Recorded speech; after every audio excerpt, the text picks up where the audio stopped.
Thank you for joining us today. Welcome to the Chai Academy.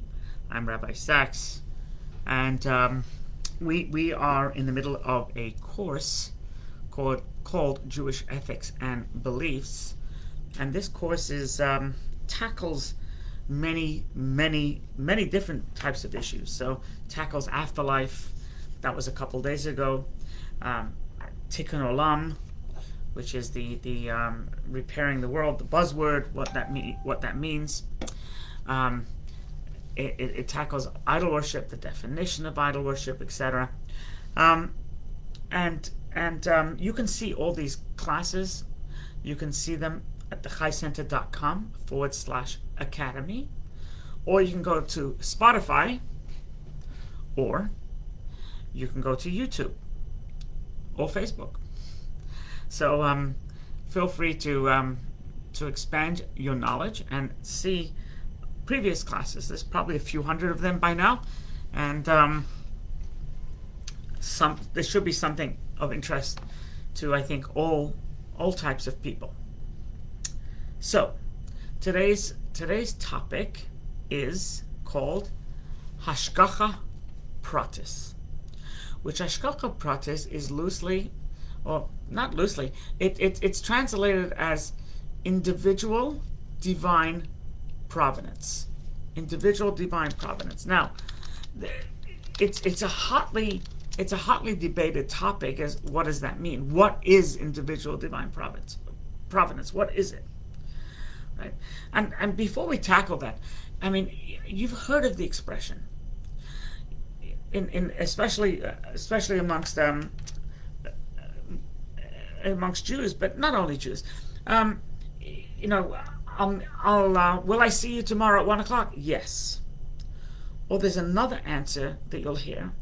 Will I see you tomorrow at 1 o'clock? And you answer, yes, God willing. So that's a term we hear a lot. And essentially, that is Hashgacha Pratis, if God wills it. If God wills it, then I'll see you. If God doesn't will it, then I won't see you. And if God wills it, it snows. If God wills it, it doesn't snow.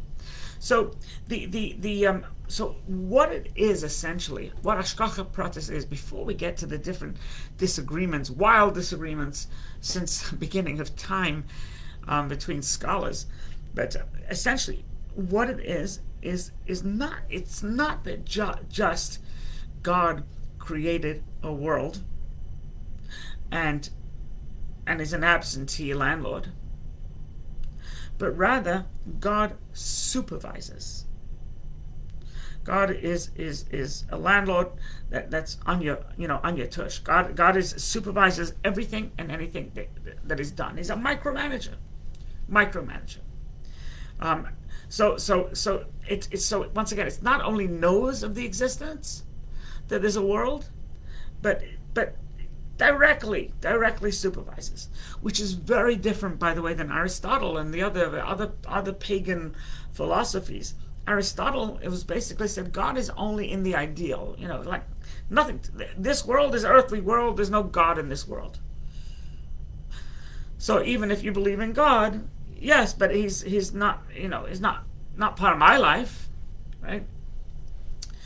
The Hashgacha Pratis is that God is involved in your life. God is intimately involved in your life. So you may ask, well, what does that do with free will? What does that do with free will? Right? If we have the will, how do you reconcile free will with individual divine providence, when God scrutinizes and God supervises, etc.?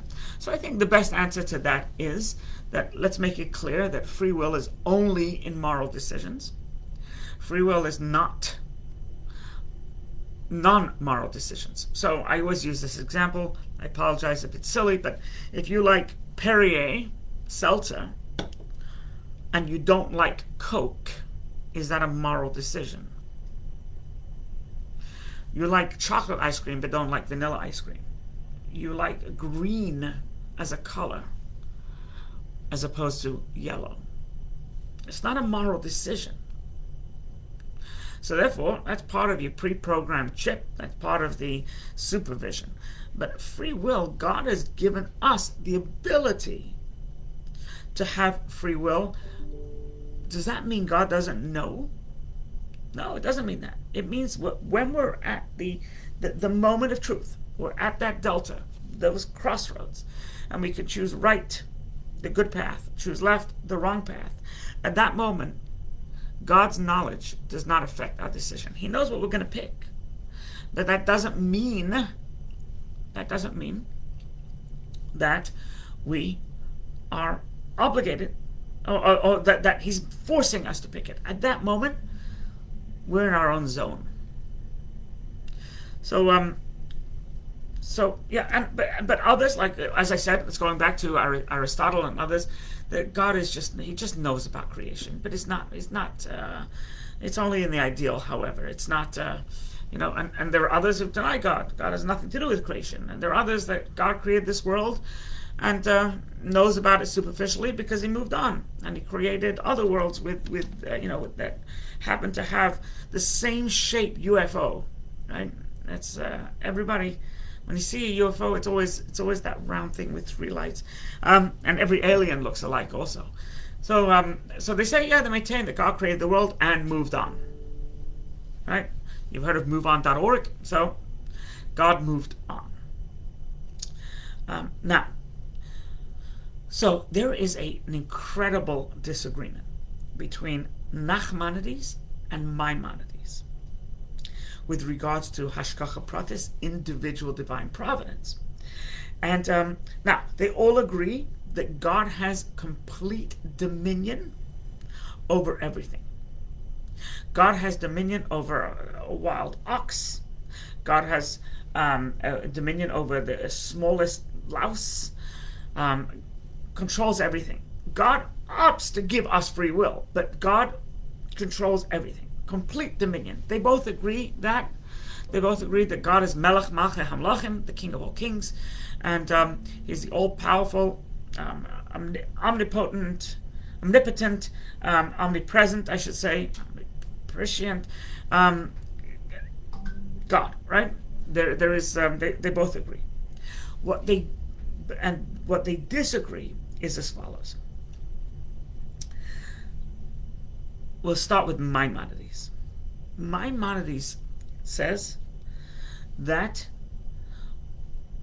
while God can change nature because he has full dominion, it's a very rare occurrence. And therefore, God is looking, and sometimes a miracle is required, and sometimes God just lets things go. Lets nature take its course. And it's yes, and a more righteous person who's wrapped up with godliness is going to feel the more of the divine providence, and the coarser the person is who's wrapped up in earth is not going to feel the divine providence and divine presence, etc., as much. And that is the position, by the way, of modern Orthodox Jews today. So, YU, just the modern Orthodox movement is that the God lets nature take his course, and individual divine providence is not detailed. It's a miracle. Yes, he can manipulate, he can bend nature, etc. Nachmanides, and this is where pretty much the Orthodox, as opposed to modern Orthodox, the Hasidim and the Black Hatters or whatever, and not only Jews either, by the way, believe that in every individual detail is controlled by God. Every single thing. And not only that, is that every single thing that happens in the world is miraculous. Even nature. So, nature in Hebrew, the Hebrew word for nature is teva. The nature is ha-teva. Now, if you take the numerology, ha-teva, the word the nature, and the word Elohim, God, has the same numerical value. I don't have I share the screen here. I'm not ready for that. But so even nature is individual divine providence. Even nature. So the reason why we, and this is what they posit. This is the explanation. The reason why we don't claim nature to be a miracle is because it happens every day. And only if it doesn't happen, we'll say it's a miracle. But the truth, says Nachmanides, which is enforced and enhanced by the Baal Shem Tov, by Rabbi Shnei Zalman of Liadi, and the founder of the Kabbalistic movement, the Hasidic movement, Rabbi Isaac Luria, all these greats, major leaguers, heavy hitters, they say that the fact that the sun rises in the east and sets in the west is divine providence.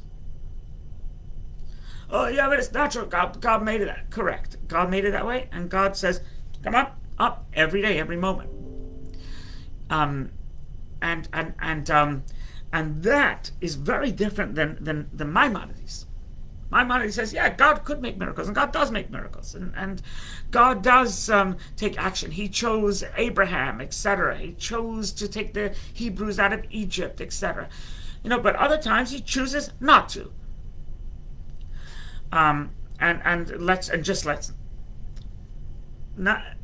Nachmanides says the choosing not to is a very detailed decision by God, not just passive. I'm not going to mix in. No, I'm going to let this run its course. The question is why? A lot of this stuff, the question is why? Why would God let this run its course? It's some of it is so bad. Why would God, why allow the jihadists to go around? Free will. That's the answer. Right? So it comes to the Holocaust, right? Many people blame God. I blame man. I do blame man.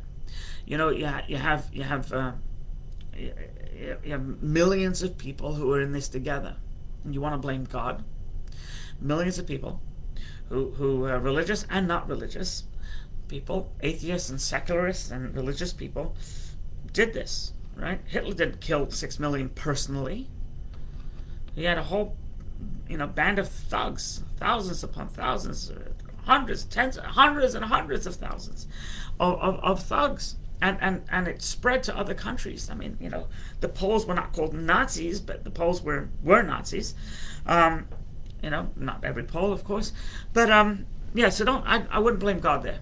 Now, could have God intervened? Yes. Why didn't He? That's the question. So according to Nachmanides, that's the question. According to Maimonides, God chose not to. According to Nachmanides, God chose not to, and why we don't know. But according to Nachmanides, He was aware of every single death, every single second, every single whip. Right? Why not? To both, really, is the question: is why didn't God intervene? The Baal Shem Tov says that if a blade of grass, and remember, the Baal Shem Tov wasn't just a regular Joe. He wasn't, it wasn't just a blowhard saying this. It wasn't just me saying this, because if I wouldn't have the audacity, I don't have the knowledge, I don't have the the connection to God to say this. I'm once again, I don't even know the ingredients of bread, right? What is tapioca powder? Anyway, I don't know. So tapioca, what is it? So I wouldn't know this either. Baal Shem Tov says that every blade of grass is counted by God. Every grain of sand, every blade of grass, whether has an individual mazel, individual energy that says grow, grow, grow, grow, grow, right? And so on and so forth. That's every facet of our lives, right? Every energy, right?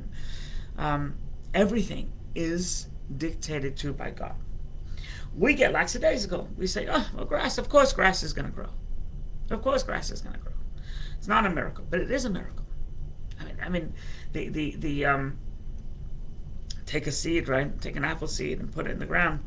And from that apple seed, which rots, primarily rots, it creates an arousal in the earth to start giving nutrients. And all of a sudden, this tree, and you have a tree with white bark and dark bark and green leaves and red apples, and the seed was brown. It just so that is a miracle too, right? And every tree is by divine providence. You've probably heard divine providence used in this context, Bashert. Many people use that mainly with marriage, right? It's Bashert. You're my Bashert. I'm so happy I finally met my Bashert. Bashert, by the way, could be in good. It could be in bad. It could be in marriage. It could be in where you're going to end up, providing your free will didn't get into the mix. And so everything could be Bashert, right? There's a Mishnah that says that a heaven decides which person is going to marry which person. Heaven decides which person is going to go into which family, right? So God chose me to go into my family. God chose someone else to go into someone else's family, right? And it's not random. It's not just sperm meets egg. Whoa, Yaakov Sachs is here, but rather sperm meets egg. Okay, so who am I going to put?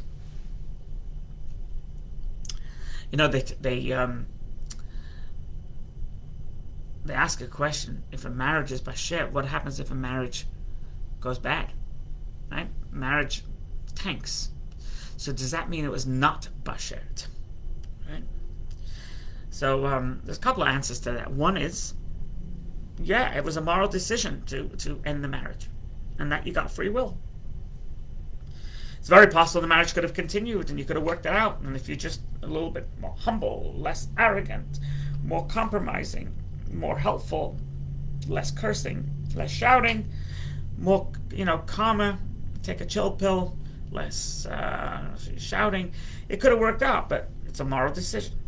So does that mean it wasn't Bashert? No, it was Bashert.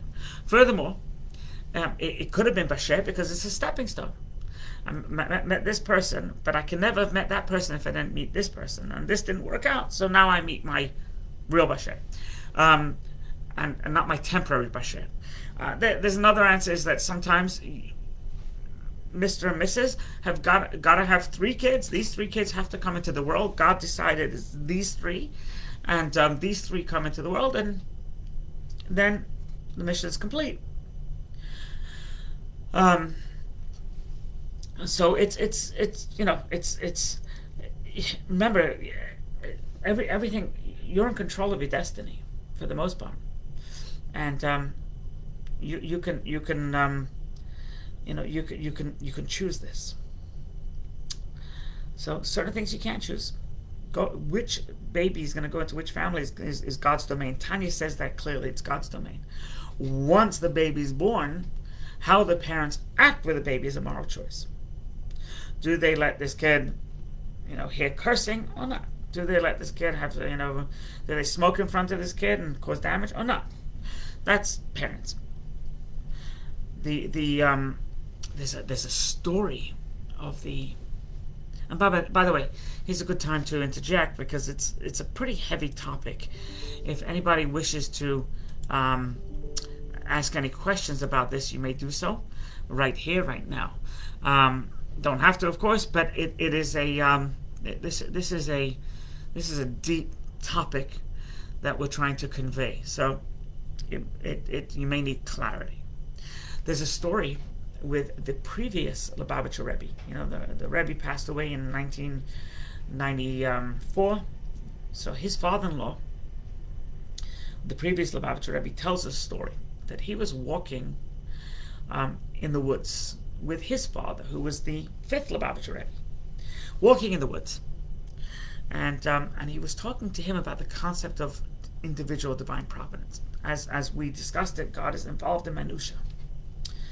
As they're walking, they see, they see, come by a field, etc., and they see, wow, look at they looked at the ripening crop. They look at as the grass, rippled in the wind, and the fifth Lubavitcher Rebbe stopped and said, "Behold, godliness." And the previous Rebbe writes he was so overwhelmed because it was such an eye opener that you look at grass and you look and you go, "Behold godliness," or ripened crop. Behold godliness. It's godliness. The story continues, is that as they're walking, he plucked a leaf off a tree or off a bush, a hedge, and he took the absentmindedly, right, the previous Lubavitcher Rebbe, and he tore it up. And he looked at him and he goes, "You have to be sensitive. Even a leaf of a tree has a purpose. And for you to absentmindedly take this leaf and just tear it into pieces is not fair. It's not fair to this leaf." Now, who in heaven's name can live up to that? But the idea is there. The idea is that everything everything has a purpose. You can meet a bad person. God sends you away to teach you a lesson. Is that person accountable? Yeah, absolutely. They have the free will. It could have been somebody else. But the fact that you made there's a message there. There's a lesson there. You lose your keys and you flip out and you cut. Is that your reaction? Right? What is the message here? What is the message? What is the lesson here? And on and on and on and on and on. You're stuck in the LIE. You whatever it is, you have to be ready to listen to life's messages. We get bombarded with media. We get bombarded with, right? We also get bombarded with godly messages, most of which are blocked out. A, it's above our pay grade. B, it's above. We're not as sensitive. It's above our sensitivity level, and we can enhance our sensitivity level. So that's just an interesting point. So everything's divine providence. Begs a question.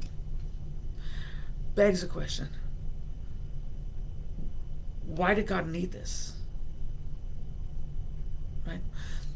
God wasn't lacking anything. Right? Before he created the world, before he created time, before he created space, very hard to visualize because this is something that but before that, before time, before space, there was just God. And God wasn't lacking, because if he was lacking something, then there's something that's greater than God. You must say that. So God wasn't lacking. So why on earth did he feel the need to create the world? So the way it's explained in Kabbalah is that he didn't feel the need to create the world. He had a desire. When a person has a desire, it's very hard to quantify in words, even in thoughts. You have a desire. Let's take a.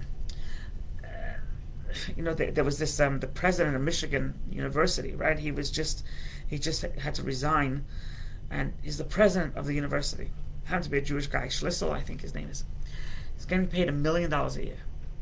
He had to resign because he had an affair with one of his underlings, which is taboo.